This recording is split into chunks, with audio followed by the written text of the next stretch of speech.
You're up, Bren. Good afternoon, and welcome to everyone watching online. I hope you're having a great virtual Czech conference. My name is Brian Osbourn, and I'm the Director of Web and Digital Strategies at Emporia State. Our session this afternoon is titled, If You Build It, the Behemoth Challenge of Building the ESU website from the ground up. If you caught our session this morning, you got a glimpse of what we do at ESU. Now we're going to focus on one multi-year project to completely rebuild our web presence. Now, this isn't a typical session. We're not going to show you any PowerPoints. This is very much a conversation, and we invite you to be a part of it. You can submit your questions to us from our sessions page on the Czech website or from the link there in the YouTube chat. We put together a video to start us off, and we'd like to show you that now. It started with a simple directive. It's time to start over. Our website was literally 20 years of layers upon layers of outdated content. Our old website was a mess. Things were not easy to find at all. Duplicated content that was literally years old lived all over the website. There were no controls on any content or design elements. It was a free-for-all, and it was not a good image for the university as there was no consistency on the website. The site didn't have a purpose.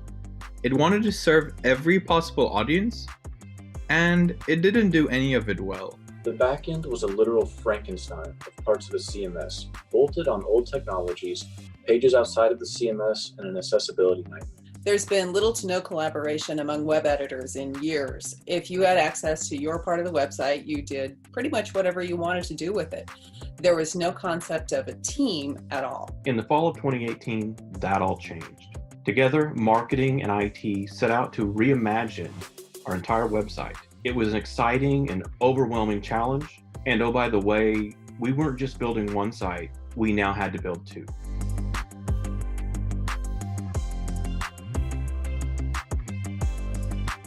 When we started out, the management and maintenance of the public website was wholly housed in marketing and media relations.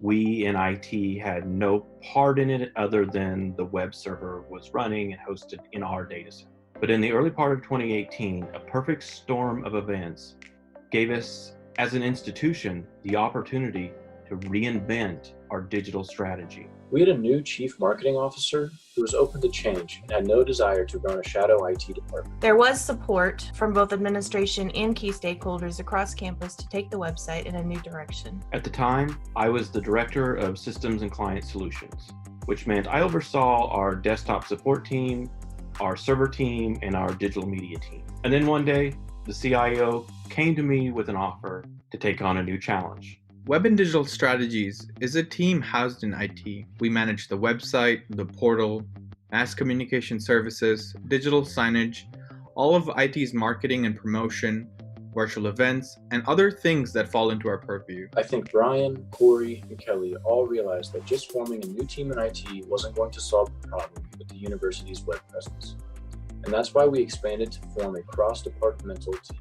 Today, the ESU web team includes Brian's team in IT, Brandy for marketing, the assistant provost for institutional effectiveness, the director of marketing for the College of Liberal Arts and Sciences, and myself, the Teachers College digital publicity director. Once we had the team in place, we then had to decide on the approach, the goals of the new website, and how we were going to get input from as many people across campus as would talk to us. And there was the problem of the two websites. As the project to replace the public website was underway, we were also desperately needing to replace our Luminous portal. And like the website, there was no desire to just buy something off the shelf, and we simply didn't have the staff to develop anything from the ground up. With both sites, we needed to take a step back and ask what the purpose of each one was. Did they meet the needs of today's users? For the public website, we engaged an advertising agency that had the capacity to not only help us from a marketing and communications perspective, but could also help us with the technical aspects. And for the portal, we came up with a list of requirements and essentially found that our users didn't want a portal at all, at least not what we thought of as a portal. And then we had more meetings. Lots of meetings. We met with every single department on campus individually to determine their web needs. Then, after the website was built, we met with them all over again to go over their new pages. It was quite the undertaking. I think one of the reasons that I was asked to lead these initiatives is that I have experience in creating value engineered solutions on a shoestring budget. We'd love to have the Cadillac solution to solve all our problems, but that's not in the cards here. We need to be both strategic and innovative.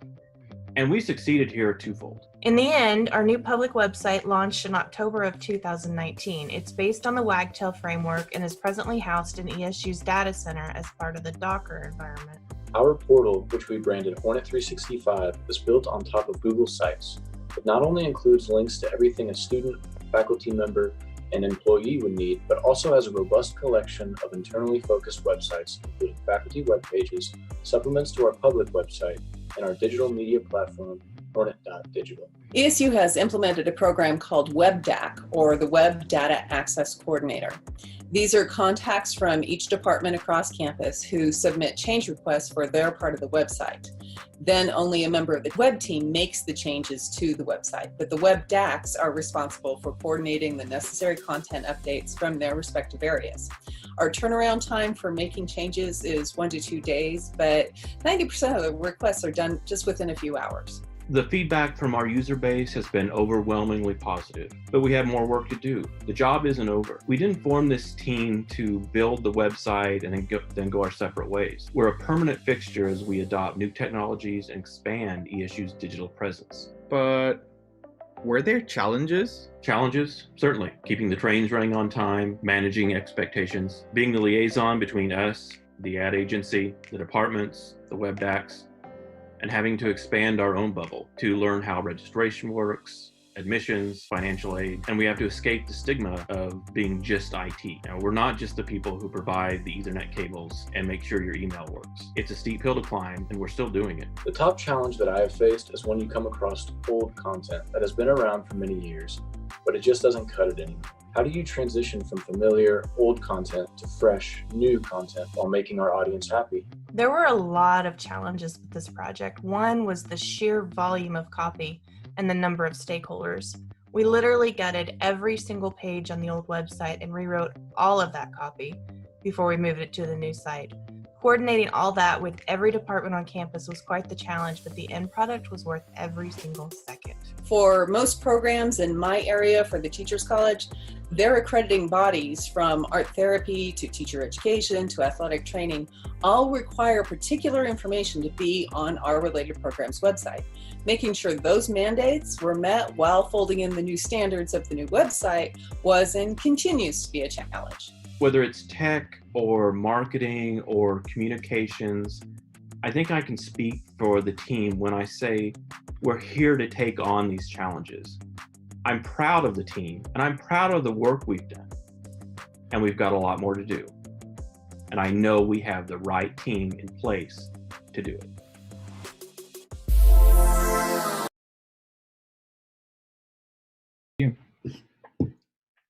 Okay, thank you to everyone who worked on and helped put that video together. We hope you enjoyed it.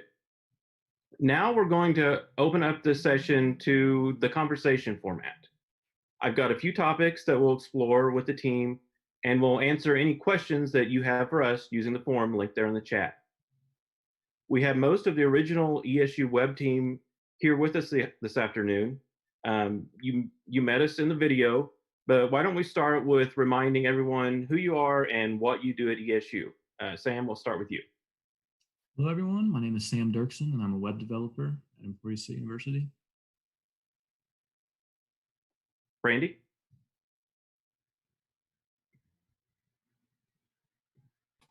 Hi, I'm Brandy Nance, and I'm in the marketing department. I do web content and marketing content for the university. And Terri? Hi, I'm with the Teachers College. I handle pretty much all digital publicity, so social media and web design. And Sandy? Hi, I'm Saandhyarag, and I'm the Web and Media Specialist for Emporia State University. And the newest member to our team. So we'll start with the discussion topics. let's talk a little bit about the CMS itself. Sam, can you tell us a little bit about it, some of the pros and cons, and a little bit about the architecture? Yep. So we switched to Wagtail, which is a Django-based content management system. And some of the pros that I really liked about it was how dynamic it was. So if you link to pages within Wagtail, and even if you change the URL after the fact, it will still keep that connectivity because it's so dynamic. Another pro of it is just how the Python in the backend. So if you can build an application or anything in Python, you can basically add that to Wagtail. And a con of that is that you have to build that application or content with Python. You don't all have the time to do that. And Wagtail is just a fairly new content management system, so it's not as developed as more mature content management systems, so it doesn't support all the features that others would. And so the architecture, it lives in Docker. Basically, we push and pull updates to it to and from our test environment and production environment whenever we test to see if there's any bugs with more recent updates, things like that. And one thing I'll add about the way we handle the server side and the Docker environment that Sam mentioned is we're within IT, but we're very much a customer of the team that manages that environment. So they are the service provider to us. We're just a customer. And it's all worked out very well. So Brandy, what was the transition like moving from 8,000 plus pages in our old environment to less than 3,500 in the new one? It was complicated. We had a very large spreadsheet that told us what needed to be on the new website. So we had to sift through all of that content, rewrite most of it, gut most of it, put it back together, work with all of the departments. So I would say it was extremely hectic, but it was a good process overall. The web team did a great job coordinating. So it was a lot of work. Yes. So Terri, the same question to you, but you're unique in that you had the whole teachers college to deal with. How did that go for you? What issues did you encounter, and how did you communicate that to everybody that was involved? I think I was lucky in the capacity that first I've done web at ESU for, on and off for 20 years. So I've seen it evolve, and I was always frustrated by the limited amount of human resources we had. So now having a team, oh my God, thank you, was huge. But also a few years ago, I worked just for this tiny research branch of the Teachers College, and I have these web skills, and I was looking around the rest of the college, and I was like, well, all these sites are inconsistent. So I proposed to the dean 5 years ago or so, hey, how about I just take that over? And he said yes. So the faculty and the departments within Teachers College have been going through this process the last 5 years of getting used to sending all their changes through me, which is exactly the system now we have for the rest of ESU. So I had a little bit of a leg up on that, but still there were people that like to have the control of their part of the website. So us moving to a different management style has still been a challenge. But yeah, there's been pros and cons, and but I think overall now having a team where we can discuss these issues has really been beneficial. So. Sam, can you talk about some of the tools and services that we use to monitor and manage the website? Yeah, so we actually use a combination of Google Analytics and SiteImprove to kind of monitor our website. Google Analytics gives us, the basic analytical data that we need, from geographical location, how many users, how long they were on our page. And we can utilize that data in Google dashboard reports. And SiteImprove gives us a little bit more in-depth reports. We can use that for behavior maps and other kinds of things. We can scan our entire website, the spellings. So with the combination of those two, we actually have a pretty good monitoring system of our website. So as you saw in the video, it talked a little bit about how we formed this new web team, and my team in IT was new as well. But that was really all that we did as far as adding resources. We just combined people we already had. So particularly for Terri and Brandy, how have your roles changed to support this new web initiative and future web initiatives, but still sort of doing what you did before? I'll go. So I went from strictly marketing typewriting, so for like radio ads, view book copy, things like that, marketing materials, and the website. So while we were heavy into building the website, a lot of the marketing load was absorbed by the marketing team, and that sense has sort of come back to me. So just prioritize your time and tackle what's most critical, and then lead on the web team. That's what's so great about having a web team is if I can't get to some request, I'll forward it on and see if someone else can jump in and help me. So the team is amazing, the team part. That's what's really nice because, like I said, the Teachers College has been coming to me for a while now. But now that I can say, no, this particular problem that a faculty member or staff member has identified, I can say, yeah, we're seeing that across the board and we're working on it. So now it doesn't just sound like, yes, I know and I'm trying. And, I can say, no, we can see that there's a systemic problem with this and we're working on it. So. Terri hit on this a little bit, but does somebody want to take the question of our WebDAC process, how that came to be, and how that's working out?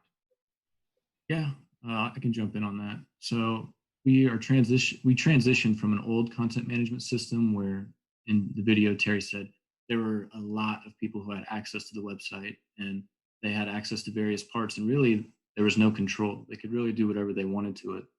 So we wanted to have more of a lockdown, more consistency with this new website. So we formed this WebDAC group.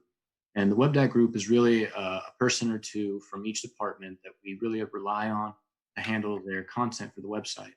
Now, they're not able to make changes directly, but they're able to work with us one-on-one and submit forms. And we have a tracking process where we can assign users in the web team tasks. And whenever we're done with them, that'll notify the WebDAC.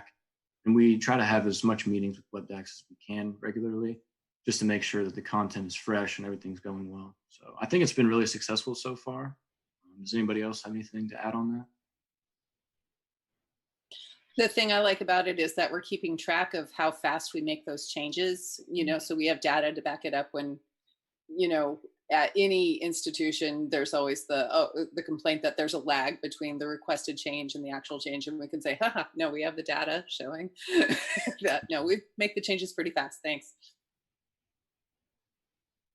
And in most instances between all of us, unless it's a major overhaul, those changes are made within hours. So I think it's really improved the turnaround time when you have a whole team. Yes. So we have a question, which was the next thing we were going to talk about. So this was from Saandhyarag from Pittsburgh State University. And what tools have we used to test for accessibility?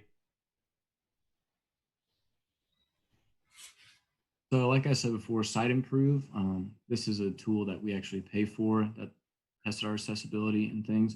But we've also been using another tool called Wave. Wave has a website where you enter your URL and it'll scan your website and really give you a really nice, easy, simple to read report of what's going wrong with your website. And we've used that and it's been quite successful for us. I mean, we're happy to say that our accessibility scores have never been so high after a couple months of troubleshooting and finding these errors and fixing them. So we're really happy with those. So Wave and Site Improve. Okay. We have another question from the web. This is from Emmeline Hoyt from Butler Community College. And the question, they are going through the same process that we did, redoing their website and implementing a replacement for Luminous. And they're asking, what did you find was successful when bridging the gap between IT and marketing and other departments on campus? And then why did we go with Wagtail?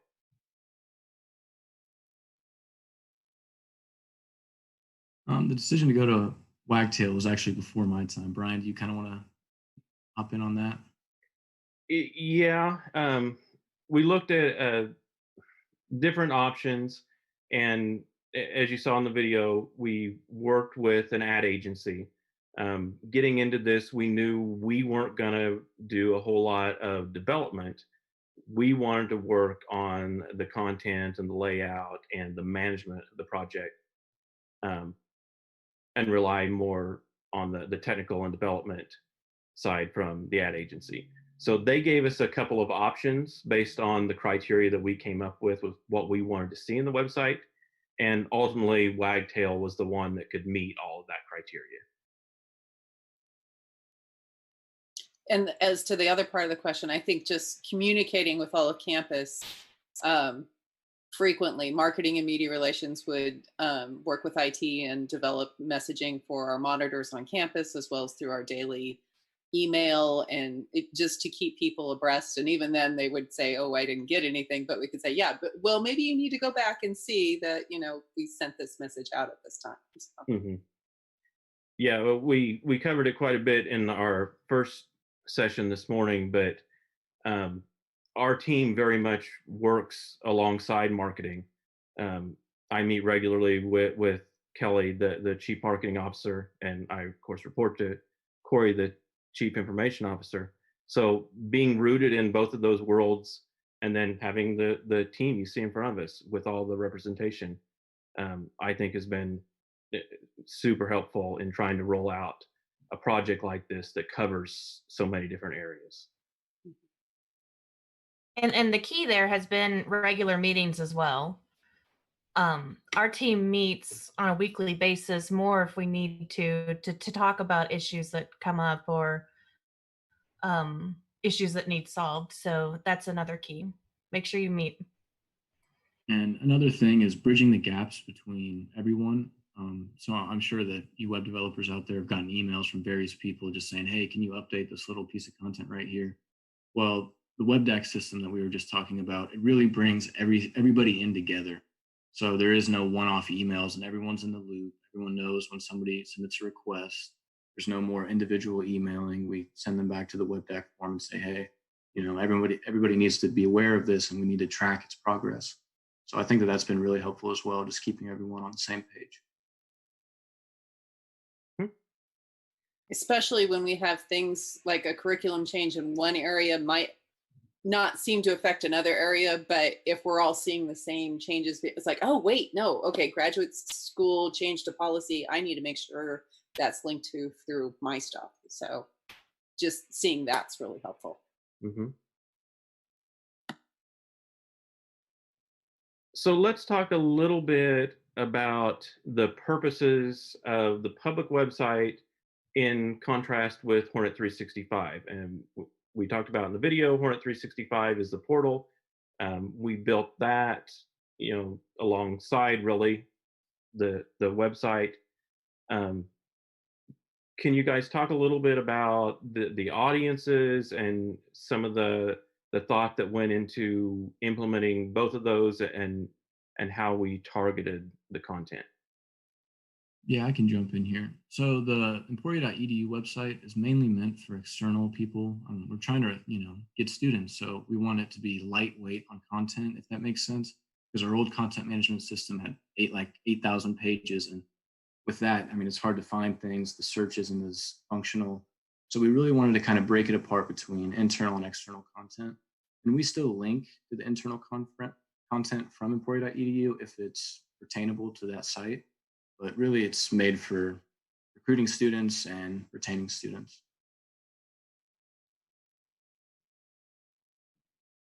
And I think we talked a little bit in the video about the portal and the decision to do that. Certainly, as our questioner here mentioned, they were on Luminous, we were on Luminous. There were no more supported versions of that, so that really made us decide what we needed to do as far as a portal going forward, and in turn made us look at what the portal was doing, what our students really wanted. And I think the innovative solution that we came up with has been very well received across all our populations. So I have another question, and this is from Molly at Bethany College. She's very impressed with our navigation. Can we talk a little bit about how we approach that?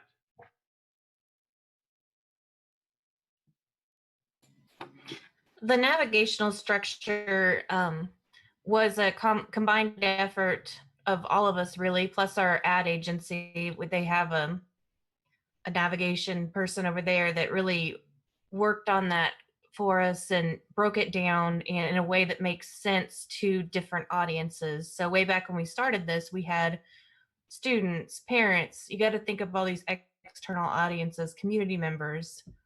So the navigation was really based on that user path and what they're looking for and where they want to get there, and in the least clicks as possible.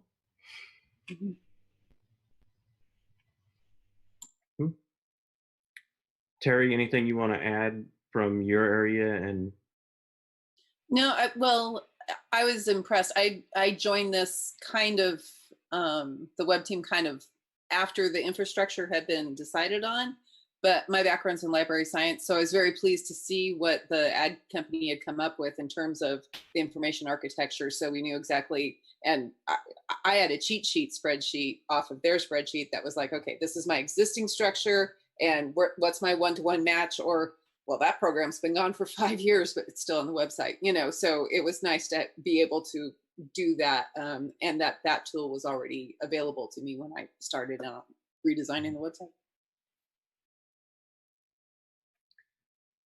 okay, Sandy, a question for you. When we talked about Hornet 365 as our portal, can you sort of share the vision behind that and how we went about selling that to everybody? So before Hornet 365 existed, we had to us it was called Buzzin. I'm guessing that's the Luminous packaging that we had. And just having worked as a student and now a full-time employee, I would always sit and watch how people would navigate through websites, and it was a very interesting thing for me. And they would go through the main website, hit logins, and that sort of behavior. But now with Hornet 365, we've completely redesigned it. We've made it visually appealing. We've branded it really well, so nobody ever has the need to go to the public website, to the external website. We've created that separation of external audiences and internal audiences. If you're a current student at our university and you need something, to go to hornet365.com. And I think in terms of branding, that's something that we've done really well.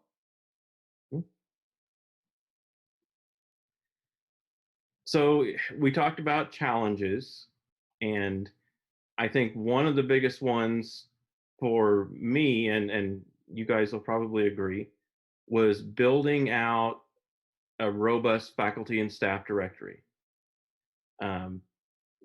There are many parts to it, and it seemed that everybody had their vision of what it should be, what it should look like, and what it should contain. So does somebody want to talk a little bit about some of the challenges we had with that and what we ended up with? I think just really fast, the number one problem that we're still working through is the bridge between the photo library of the directory photos and the website. So there's people who've updated their photo for the first time in 10 years, and they want it the next day on the website. It's like, well, it does take a little bit of a loading procedure, but that's just the image of it. There's been other issues with how much information to give about the person. So. Right. So to expound a little bit on that, our old website had some information like the room number and email address and phone number. And we started out very minimal amount of information shown in the directory. And we got constant requests for, we want more, we want more, we want more. And so what we ended up doing is working with our HR department since they're technically the owners of that content, to come up with sort of a middle ground of the appropriate information to show on there. One of the things we currently hear now is that they don't like the title that's shown. The title that's shown there now comes from our ERP. So we've worked with HR to come up with a way that they can change that if they get the appropriate approvals to show the title or whatnot that they prefer. The updating challenge that continues to be an issue. Any others that you guys want to share in relation to the faculty staff directory? That covered most of it, but that was we're literally still working out the details, almost a year on now, but we will get there. It's greatly improved over from what it was on launch day. Let's talk a little bit about our web presence beyond just the website and what we've done with Hornet 365. We've started using things like Wix and Blogger and WordPress to expand.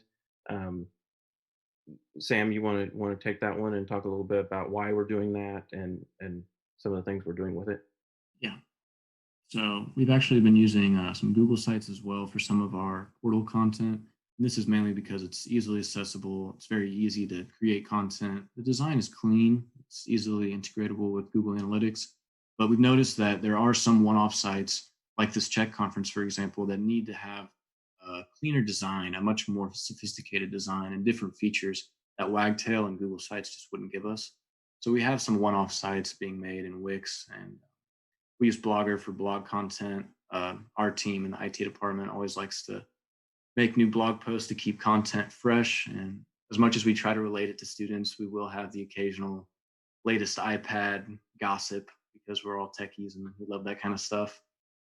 But yeah, our web presence is expanding, but still organized, I would like to say. Yep. Another question. Are we using Wagtail to support our employee directory? The answer to that is yes.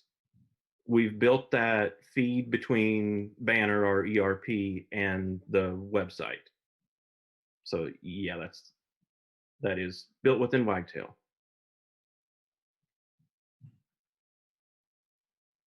So we've had to deal with a lot of audiences. This is sort of an open question, take it wherever you want, but does anybody want to share some challenges we've had either working with the ad agency or working with on-campus groups and what we did to overcome those?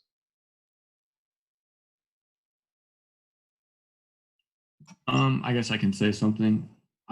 So with .cms, we actually had much more control of the back end of the environment. Now that we're working with the ad agency, we have a lot less control. And that can definitely be frustrating at times when, there's an issue, you think it's really important and you're ready to grind it out and really Google it and Stack Overflow and find out what's going on with it. Mm-hmm. But there's just some communication issues or the ad agency has other tasks to work on. So that's definitely been a little bit frustrating, but we try to schedule regular meetings with them to have all these issues. And we recently even set up a little project management kind of system where we can request these tasks. And so.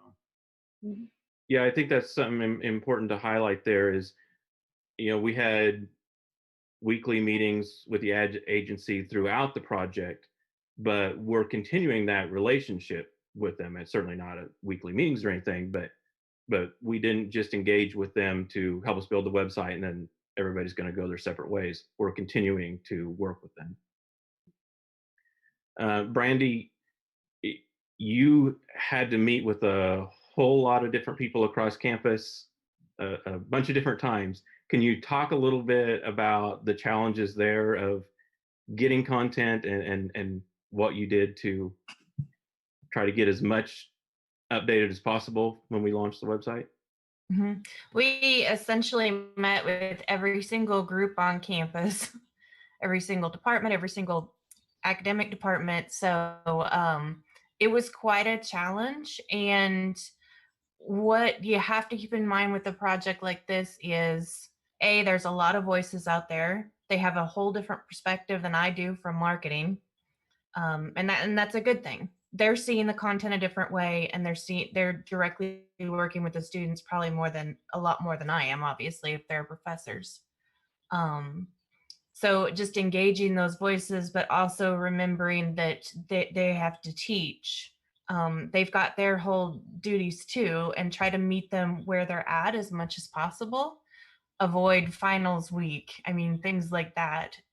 Don't expect content, from them during finals week. So it's just bridging all of those gaps. It was a challenge, but I think it did bridge some of the gap between marketing and IT, because they know all of us now. So a lot of patience is required, but it's worth it. Yeah. Because you're also building relationships with the departments. And I gotta skip all those meetings because in the Teachers College, we've got 6 departments and then 3 miscellaneous other things, and they all know me. So I could say, okay, this is the 2 weeks I'm working on your department website. So here's what you had. This is when we had both systems up. I said, here's what you had, here's what it's going to be. If you have any changes, then let me know. And I think sometimes people get addicted to meetings, and I am certainly not. So they'll be like, we need a meeting. I'm like, no, this will go a lot faster if you just look at the website and let me know if there's any changes. And so they kind of got used to that. So I actually haven't had that many meetings. But my plan is, once life gets back to normal, to, meet with each department and go, okay, this was the baseline, what we launched. What more do you want to see? What promises have been made over the last 10, 15 years that they're like, okay, so where is that feature now? So we can start in on those Christmas wish lists. Yeah. And we and Brandy have already started having some of those meetings. Mm-hmm. And that's important too, A, the follow-up, and B, giving people across campus that voice, because like I said, they do see it differently than we do. They haven't worked on this website in depth like we have. So it's good to sort of ferret out what they're thinking, and you want them talking to you, not about you. Yep. Sam or Sandy, either one, do you guys want to talk a little bit about Hornet sites and how those evolved from our old traditional faculty web pages? Yeah, I can take this one. So the old faculty web pages were actually just kind of an offset of this web server that we were using. And once we decommissioned that web server, we actually launched Hornet Sites, which is just an extension, Hornet 365, built using Google Site technology. And it's fairly simple and people enjoy it. We've had good feedback on it because we can give the faculty member access to edit it.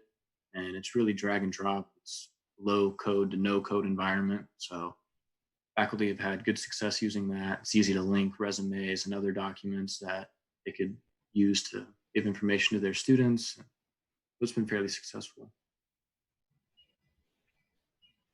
Okay. Well, it doesn't look like we have any more questions on the web. Any parting shots here?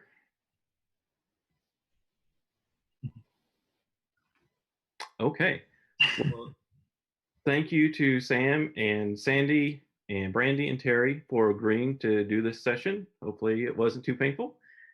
One of the things that I wanted to accomplish with the session was to show our colleagues how we took a problem like our web presence and were able to build this cross-departmental team to both address it and then put a team in place to take on similar digital challenges, like how we communicated the COVID situation a few months ago.